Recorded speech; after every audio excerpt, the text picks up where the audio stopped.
Ternyata ada banyak jenis rumah gadang.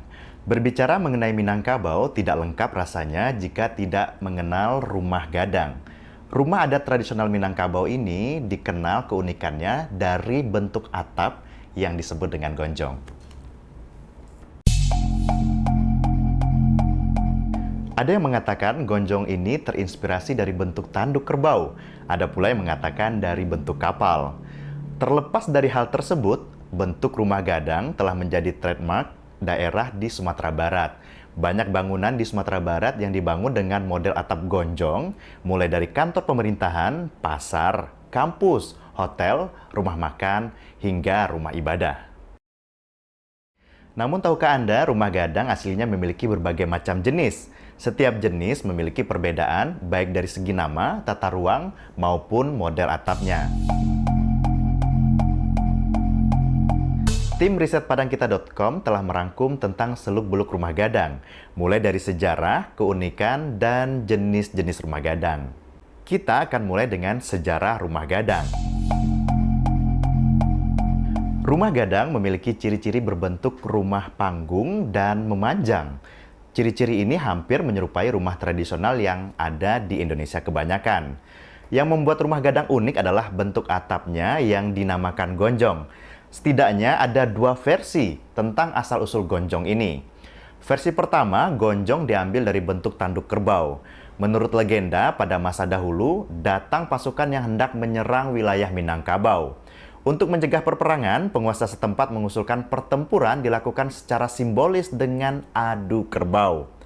Kerbau milik penguasa setempat menang dalam adu kerbau sehingga menginspirasi masyarakat menamai kata Minangkabau dan sekaligus mengabadikannya dalam rumah adat yang kita kenal saat ini. Sedangkan versi kedua, gonjong terinspirasi dari bentuk haluan kapal. Hal ini terkait dengan kisah pendaratan kapal Iskandar Zulkarnain yang secara tradisional dianggap sebagai nenek moyang orang Minangkabau. Panglima perang Iskandar Zulkarnain dikisahkan berlayar ke Asia Tenggara dan mendaratkan kapal mereka di puncak Gunung Merapi. Atap gonjong yang sepintas menyerupai kapal dibuat sebagai wujud kenangan masyarakat Minangkabau terhadap para leluhur mereka.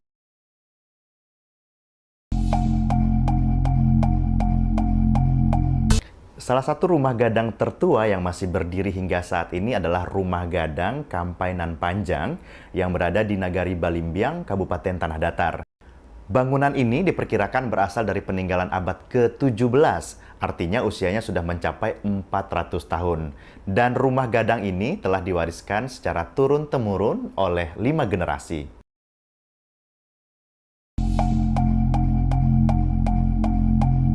Rumah gadang lahir sebagai kearifan lokal masyarakat Minangkabau menghadapi ancaman bencana, terutama gempa yang sering melanda wilayah Sumatera Barat.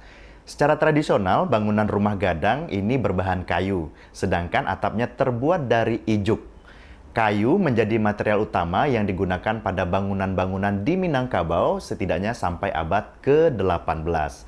Sejarawan William Marsden dalam buku History of Sumatra mencatat, rumah-rumah di Minangkabau tidak dibangun dengan batu bata atau tanah liat, sebagaimana yang ada di Jawa dikarenakan daerah Minangkabau sering dilanda oleh bencana gempa bumi. Rumah gadang dibangun tanpa menggunakan paku. Setiap kayu pada bangunan hanya disambungkan secara bersilang dan direkatkan dengan pasak. Tiang yang berfungsi sebagai pondasi rumah gadang tidak ditanamkan ke tanah, melainkan hanya dialas oleh batu pipih yang diletakkan di atas tanah. Pondasi menjadi tempat berpijak setiap tiang sehingga saat terjadi gempa, sambungan tiang dan pondasi tidak akan patah, melainkan akan bergerak mengikuti arah gempa. Rumah gadang berarti rumah besar. Dinamakan demikian karena rumah ini merupakan rumah tinggal bagi keluarga besar dari satu garis keturunan ibu. Namun, yang tinggal di rumah gadang hanya anggota keluarga perempuan saja.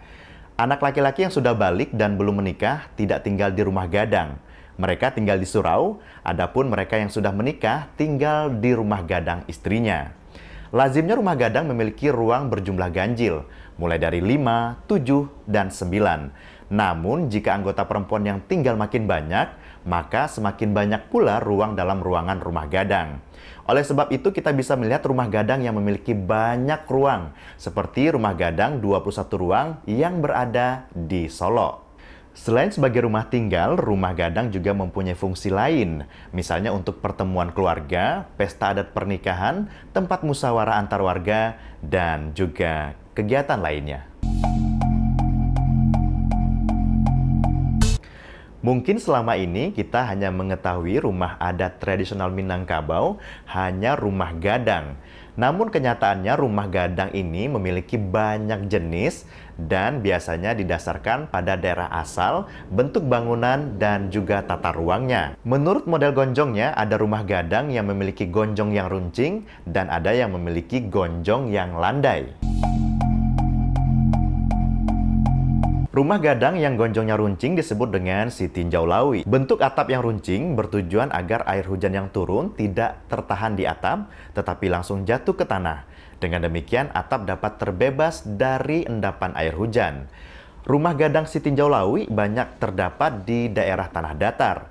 Pada bangunan modern, model rumah gadang ini dapat kita lihat di Pusat Dokumentasi dan Informasi Kebudayaan Minangkabau di Kota Padang Panjang.